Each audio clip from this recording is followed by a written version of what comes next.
Alors, dans cette vidéo, on va résoudre l'exercice suivant. Trouver tous les nombres premiers p tels que 11p plus 1 et le carré d'un entier. Donc, je vous donne deux indices et je vous donne la correction. Alors, premier indice, dans ce genre d'exercice, il faut faire par élimination.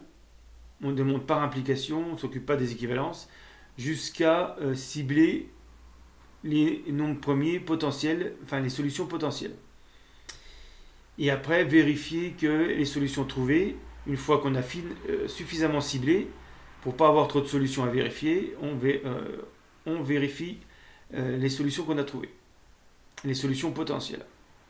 Et puis, deuxième indice, il faut utiliser le théorème d'Euclide, qui est un cas particulier du théorème de Gauss. Si P premier divise A, B, un produit AB d'entier, alors P divise A ou P divise B.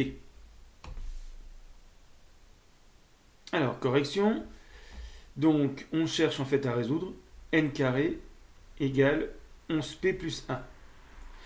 Alors, comme p est plus grand que 2, n est plus grand que 4, puisque ça fait déjà 23 qui est plus grand que le carré de 4.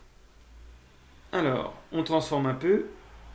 N carré moins 1 égale 11p, c'est-à-dire n moins 1 par n plus 1 égale 11 fois p.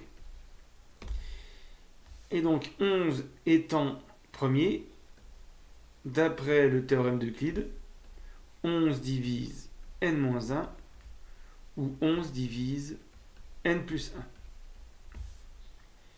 Alors on va faire les deux cas. Par exemple, si 11 divise n-1, ça entraîne que n-1 égale 11k.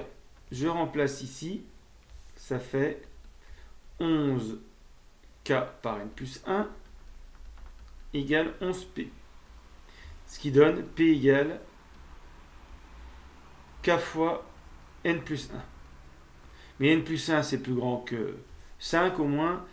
Et donc k, pour pas que p soit un nombre non premier, il faut que k soit égal à 1, p égale n plus 1. Et du coup, si p égale n plus 1, en remplaçant 11 égale n-1. n-1 égale 11.